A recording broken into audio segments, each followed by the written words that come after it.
என்னுடைய பெயர் வந்து எம் ஆரோக்கியநாதன், எடுத்துவான்ட்டு வந்திருக்கிறேன். என்னுடைய கேள்வி, ஹிஜாப் அணிவதற்கு பொதுவான தடையை நீதிமன்றம் விதிக்கவில்லை.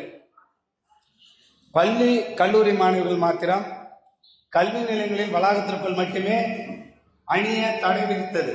இது சரிதானா? மாணவர்கள் அனைவரும் சமமாக கருதப்படவே நீதிமன்றம் இந்த தீர்ப்பை வழங்கியிருக்கிறது. ஹிஜாப் அணிவதால் அந்த மாணவிகள் மட்டும் தனித்துவமாக தெரிவார்களே. அப்படி இருந்தும் முஸ்லிம் மக்கள் இதனையே எதிர்க்கிறார்கள்.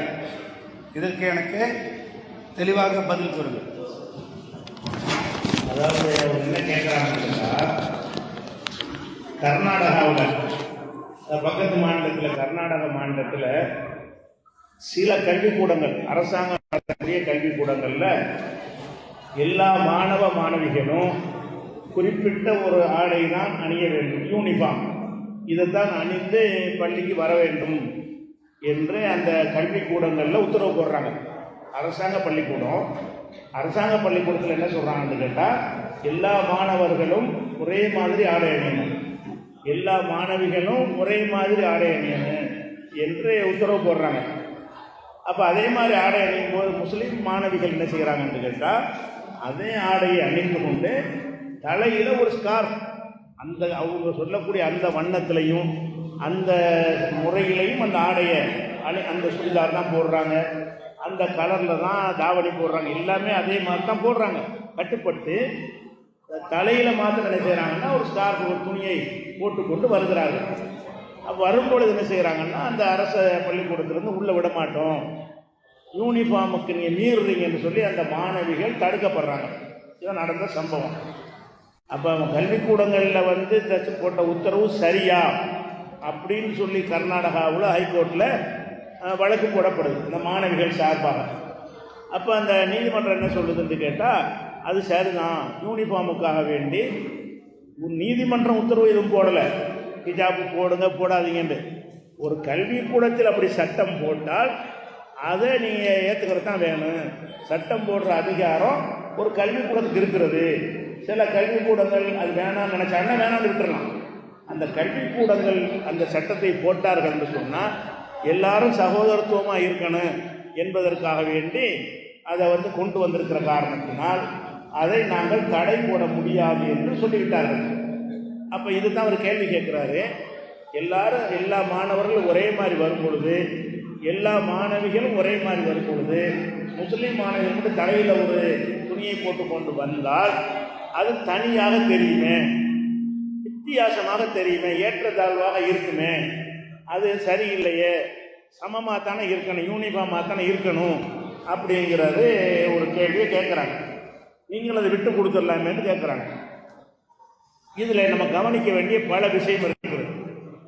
முதல் விஷயம் என்னன்னு கேட்டால், நம்ம இந்தியாவை வந்து வெள்ளக்காரன்ட்டு நம்ம விடுதலை பெற்று சுதந்திரம் அடையணும்.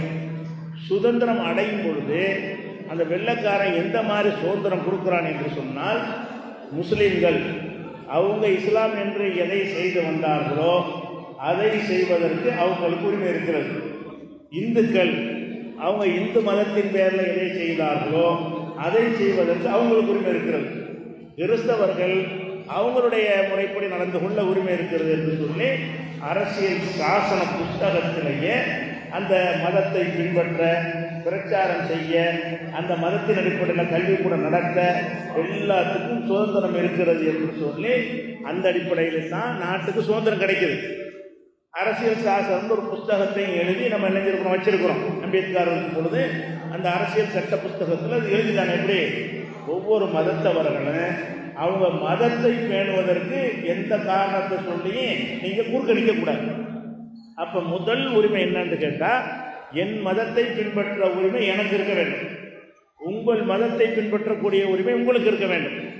யூனிஃபார்ம் முதன்மையானது கிடையாது, யூனிஃபார்ம் சாத்தியமே இல்லாது.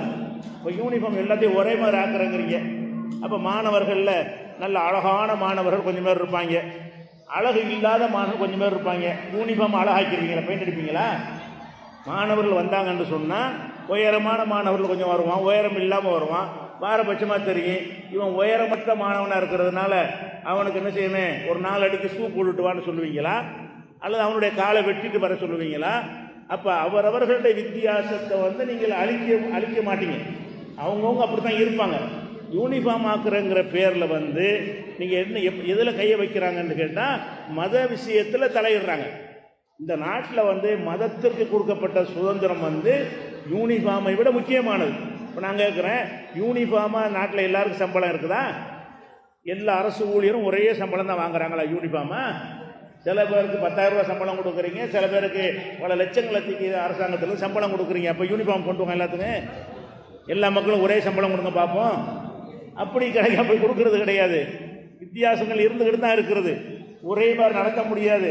ஒருத்தர் நடந்து போகிறான், ஒருத்தர் சைக்கிளில் போகிறான், ஒருத்தர் காரில் போகிறான், ஒருத்தர் பஸ்ஸில் போகிறான். அதை யூனிஃபார்மாக்க பார்ப்போம். எல்லாம் நாங்கள் சமமாக ஆக்க போகிறோம். சமமாக ஆக்க போவதாக இருந்தால் அப்போ இதில் சமமாக்குங்க. ஒருத்தன் பிளாட்பாரத்தில் இருக்கான், ஒருத்தர் குடிசையில் இருக்கான், ஒருத்தர் மாடியில் இருக்கான், எல்லாத்துக்கும் மாடி ஆக்குங்க. எல்லாத்துக்கும் அதுக்கு யூனிஃபார்மாக இருக்கும்ல. யூனிஃபார்மாக இங்கே வசதியை செஞ்சு கொடுக்க காணாம், யூனிஃபார்மாக சட்டத்திட்டங்களை வைத்துக்கொள்ள காணாம். அப்போ யூனிஃபார்ம்ங்கிற பேரில் என்ன செய்கிறாங்கன்னு கேட்டால், இவங்க விரும்பக்கூடிய ஒன்றை திணித்து ஒரு மதத்துக்கு எதிராக யூனிஃபார்ம் சட்டம் கொண்டு வர்றாங்க. இது என்ன அவசியம்? அதனால் தலையில் ஒன்று தலையில் போட்டுக்கொள்கிறாங்க. இந்த ஹிஜாப்னு சொல்லி பேரில் போடுறாங்களே, அது எங்கள் மார்க்கத்தில் சொல்லப்பட்டிருக்கிறது, போடணும். பெண்கள் வந்து தலை என்ன செய்யணும், மறைக்க வேண்டும் என்று எங்கள் மார்க்கத்தில் இருக்கிறது. எங்கள் மார்க்கத்தில் மாத்திரம் இல்லாமல் மார்வாடிகள் இருக்கிறது, பல வட இந்திய சமுதாய மக்கள்லாம் இருக்குது. அப்போ எங்கள் மதத்தில் இப்படி ஒன்று இருக்குன்னு தெரியும் பொழுது அதை நீ மீறிட்டு தான் யூனிஃபார்ம் கொண்டு வரணும்னு சொன்னால் இது சட்டவிரோதம் இல்லையா? அப்போ நாடு சுதந்திரம் அடையும் போது எந்த உறுதிமொழி கொடுத்து நமக்கு இந்த அரசியல் சாசனத்தை உருவாக்குறாங்களோ அதை மீறுகிறார்கள். அதை நீதிமன்றம் சரின்னு சொல்லுது. இது எப்படி ஏற்றுக்கொள்ள முடியும்? அப்போ மத உரிமைகளை தலையிடக்கூடாதுன்னு சட்டத்தில் இருக்கா இல்லையா? இப்போ உதாரணமாக சீக்கியர்கள்னு ஒரு சீக்கியர்கள் இருக்கிறாங்க. அவங்க சீக்கியர்கள் வந்து நீங்கள் இராணுவ தளபதியாக இருந்தாலும் தலைப்பை கட்டிட்டு தான் இருப்பார். சீக்கியர் வந்து இராணுவ தளபதிங்கிற அந்தஸ்துக்கு வந்தாலும் தாடி வச்சிருப்பார். பெரிய பெரிய இந்த நாட்டினுடைய தளபதிகளாக இருந்தவர்கள் சீக்கியர்கள் நிறைய இருக்கிறாங்க. அப்போ யூனிஃபார்மாக போலீஸு இராணுவ சட்டம் என்ன, போலீஸ் சட்டம் என்ன, இராணுவ சட்டம் என்ன, தலைப்பை கட்டக்கூடாது. போலீஸ் இராணுவ சட்டம் என்ன, தாடி வைக்கக்கூடாது. அப்போ இராணுவத்தில் இருக்கிற தளபதிகள் எல்லாருமே சேவ் பண்ணி தான் இருக்கணும். ஆனால் சீக்கியராக இருந்தால் அவர் தாடி வைக்கலாம். சீக்கியராக இருந்தால் இவங்க கொடுக்கக்கூடிய தொப்பி இருக்கிற போலீஸு இராணுவத்துக்கு தொப்பி அதை அவர் போட மாட்டார். அவர் தலைப்பாவை தான் போட்டுக்கிடுவார். அது தலைப்பாவில் தான் இதெல்லாம் குத்திக்கிடுவார். அப்போ ஒரு சீக்கியராக இருக்கக்கூடியவர் வந்து நீங்கள் யூனிஃபார்ம் எதில் யூனிஃபார்ம் தேவை? போலீஸுக்கு தேவை. படிக்கிற மாணவனுக்கு யூனிஃபார்ம் தேவையில்லை. போலீஸ்னால் ஒரு யூனிஃபார்மாக என்ன செய்யணும், அவங்க ஒரு பார்த்தோன்னே தெரியணும் போலீஸு அப்படிங்கிறதுக்காக வேண்டி போலீஸுக்கு யூனிஃபார்மாக கொண்டு வர்றீங்க.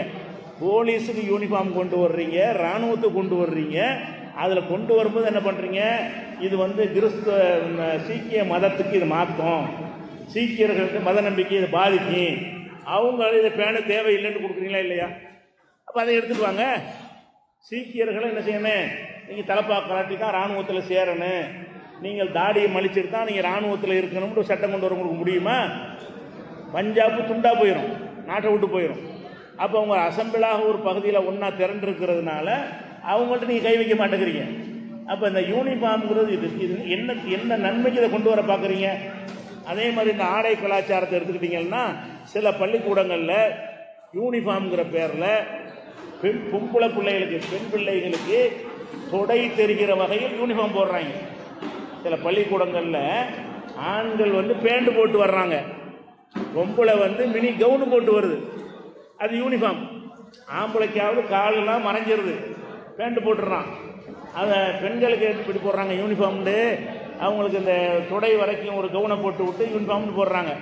அப்போ எங்கள் மார்க்கத்தில் வந்து அந்த மாதிரி போடுறது எங்களுக்கு அனுமதி கிடையாது. பெண்கள் வந்து தங்களுடைய அங்க அவயவங்களை உலகத்துக்கு காட்டக்கூடாதுன்னு சொல்லியிருக்கும் பொழுது நீங்கள் யூனிஃபார்ம் இதை கொண்டு வந்தால் நாங்கள் இதை பேணணுமா? நீ எதுக்குப்பா இதை கொண்டு வர்ற? ஒரு மதத்தை பாதிக்கிற விதமாக இதுக்கு நீ சட்டம் கொண்டு வர்றீங்க.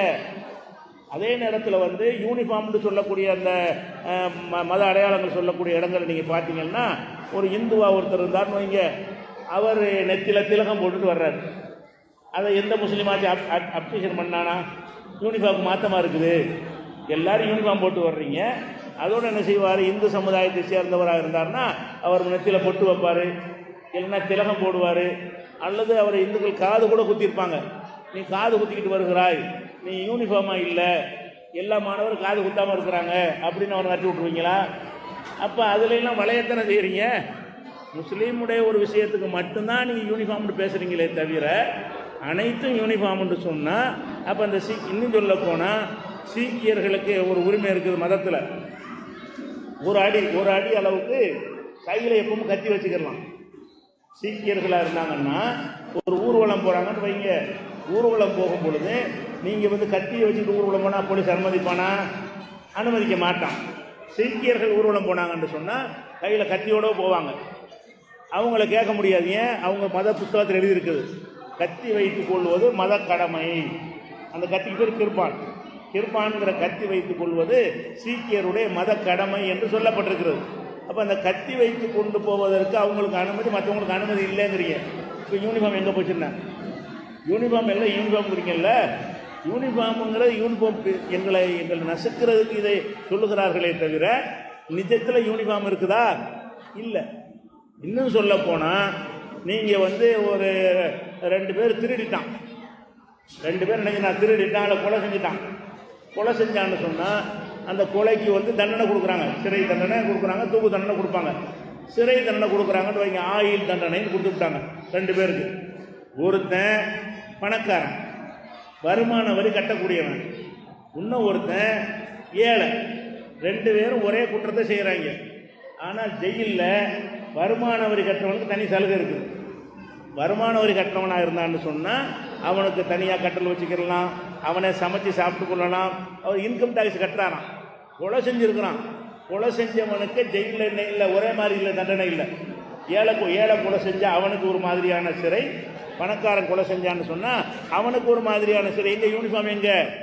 எல்லாம் ஒரே மாதிரி ஆக்க போகிறவங்கிறீங்களா? ஒரே மாதிரி தான் ஆக்கிட்டீங்களா? பொய் சொல்கிறாங்க. ஒரே மாதிரி ஆக்க இயலாதுங்க, ஒரே மாதிரி ஆக்கவே முடியாது. இப்போ இந்த நாட்டில் தமிழ்நாடு விபச்சார விடுதி நடத்தினா விடுவாங்களா? சங்கராபுரத்தில் போர்டு போட்டுட்டு இங்கே விபச்சார விடுதின்னு போட்டால் உள்ளதுக்கு வச்சுருவான். இதே காரியத்தை பம்பாயில் செய்யலாம்ல, இதே காரியத்தை கல்கத்தாவில் செய்யலாம்ல. கல்கத்தாவிலையும் பம்பாயிலையும் அரசாங்கம் அனுமதிக்கிறது. எதை அனுமதிக்கிறது? விபச்சார விடுதி நடத்துவதை அனுமதிக்கிறது. ஒரு நாடு தான், ஒரு நாட்டில் ஒரு ஏரியாவில் விபச்சாரம் செய்யலாம், தொழிலாக செய்யலாம், இன்னொரு ஏரியாவில் செய்யக்கூடாது. இது என்ன? இது யூனிஃபார்ம் எங்கே? யூனிஃபார்ம் எங்கே? ஒரே மாதிரி இல்லையே, எல்லாத்தையும் உண்ணாக்க போகிறோங்கிறீங்க. இதை உண்ணாக்குங்க முதல்ல.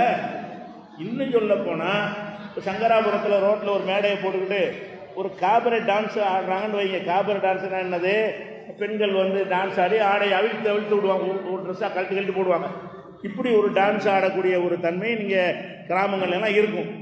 இதை செஞ்சீங்கன்னு சொன்னால் போலீஸ் பிடிச்சோன்னா உள்ளே வச்சுருவான், குற்றம் அது. அந்த டான்ஸை நடத்தக்கூடாது. இதே டான்ஸை 5 ஸ்டார் ஹோட்டலில் நடத்தலாம். இதே நாட்டுக்குள்ளேயே ஸ்டார் ஹோட்டல் இருக்குல்ல, பணக்காரங்கள் மட்டும் போகக்கூடிய பெரிய அதிக பணம் கொடுக்கக்கூடிய அந்த ஹோட்டல்களாக இருந்தால் அதில் போய் என்ன செய்யலாம்? அந்த காபர நிர்வாண டான்ஸ் கூட ஆடக்கூடலாம் பெண்களை. அப்போ பெண்களை நிர்வாண டான்ஸ் ஏழை ஆட விடக்கூடாது, கிராமங்களில் ஆட விடக்கூடாது, சாதாரண ஹோட்டல்களில் ஆட விடக்கூடாது, ஸ்டார் ஹோட்டலில் ஆட விடலாம். அப்போ இது என்ன சமயம் அமைஞ்ச குற்றம்னா என்ன? குற்றம் சொல்ல வேண்டியது தானே. அப்போ சும்மா அவங்களை ஏமாத்துறாங்க, யூனிஃபார்ம்னு சொல்லி ஏமாத்துறாங்களே. அதை விட நம்ம அண்ணன் தம்பியாக பழகணும். அவங்க இதை ஒரு துணியை தலையில் போடுறோன்னா உனக்கு என்ன பாதிப்பு, அதனால என்ன வந்துச்சு, அதனால என்ன கேடு ஏற்பட்டு போச்சு. அந்த 20,000 மாணவிகள் பரிசு எழுத விட மாட்டேன்ட்டாங்க. 20,000 கல்வி கற்க வேண்டிய மாணவிகளை நீ ஹிஜாப் போட்டு வந்தனால பரிசு எழுத விட மாட்டேங்கிறாங்க. இது ஏதோ ஒரு முற்போக்குங்கிற பேரில் ஏமாத்துறாங்க. அதே நேரத்தில் மற்ற சமுதாயங்களுடைய மத நடவடிக்கைகளுக்கு குறுக்க நிற்கிறாங்களான்னா நிற்க மாட்டேங்கிறாங்க. அதை நம்ம பார்க்குறோம். அது மாத்திரம் இல்லாமல் இப்போ ஆயுத பயிற்சி எடுக்கிறதுக்கு நாட்டில் அனுமதி இருக்குதா? கட்சி அருவாளை வச்சு பயிற்சி எடுக்கலாமான்னா பயிற்சி எடுக்கக்கூடாது. இன்னைக்கு பயிற்சி எடுக்கிறாங்க, ஒரு குறிப்பிட்ட இயக்கத்தின் பேரில் கர்நாடகாவில் பகிரங்கமாக பயிற்சி எடுக்கிறாங்க. அப்போ யூனிஃபார்ம் எங்க? ஒருவனுக்கு உள்ள உரிமை ஒருவனுக்கு இல்லைங்கிறீங்கள. அப்போ அதனால இந்த ஹிஜாபுங்கிறத நாங்கள் எதுக்கு போராடுறோம்னு கேட்டால் எங்கள் மதத்தில் இப்படி சொல்லப்பட்டிருக்கு. நீங்கள் என்ன யூனிஃபார்ம்னு என்ன செய்வீங்கன்னா இனிமேல் யூனிஃபார்மாக எல்லாரும் இந்த கடவுளை தான் வணங்கணும்பீங்க.